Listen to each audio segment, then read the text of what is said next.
राज्यामध्ये अनुसूचित जाती उपकरण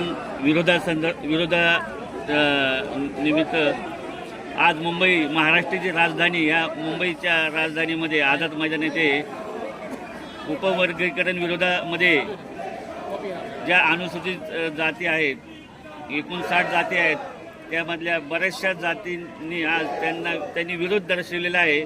तर राष्ट्रीय चर्मकार महासंघाचे प्रदेशाध्यक्ष आणि कार्यकर्ते आज महाराष्ट्रातनं पुण्यातनं पूर्ण राज्यातनं आलेले आहे। तरी मुंबईतले नेतृत्व करणारे शांताराम कारंटे यांनी याबाबत आजचा आढावा आम्हाला द्यावा। प्रगत भारत न्यूजमधून दत्तात्रय कांबळे।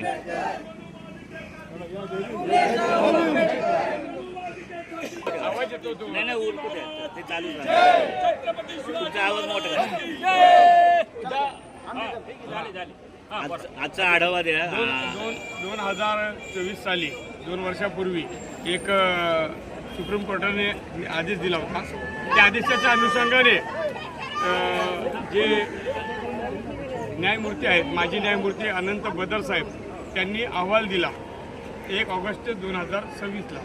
त्या अहवालाच्या माध्यमातून या सरकारने 59 जाती या विभक्त करायच्या आणि 13% जे एकत्रित आरक्षण आहे ते त्यांच्या जनगणनेनुसार वेगवेगळं करायचा घाट घातला।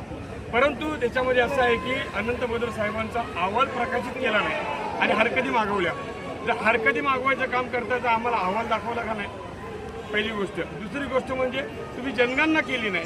जनगणनेला मी स्वतः अर्ज टाकलाय राष्ट्रीय चर्मकार महासंघाचा प्रदेश अध्यक्ष म्हणून। आम्हाला त्यांनी सांगितलं की आमच्याकडे कोणी आलंच नाही, म्हणजे जनगणना न करता त्यांनी फक्त घरात बसून AC मध्ये बसून तो अहवाल दिला असा आम्हाला डाऊट आहे। हे सगळं होत असताना आम्ही 59 जाती गुन्ह्या गोविंदाने एकत्र आणतोय, मग आम्हाला वेगळा करायचा घाट सरकार का घालतंय? ते 59 जातीपैकी काही लोक म्हणतात 58 जाती, तसं नाही आहे।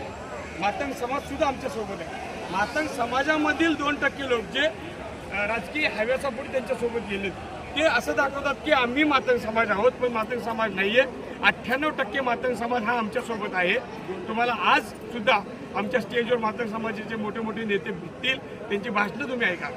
विषय असा आहे की 59 जातीचं उपवर्गीकरण आम्हाला मान्य नाही आहे आणि आम्ही सरकारच्या विरोधामध्ये हा मोर्चाचं आयोजन यासाठी केलंय कारण सरकारने आम्हाला विश्वासात न घेता हे उपवर्गीकरण करून वेगवेगळं करण्याचा आम्हाला तोडण्याचा जो त्यांचा प्रयत्न होता तो आम्ही हाणून पाडलेला आहे। आणि उलट काय झालं तर आम्ही एकत्र आलो।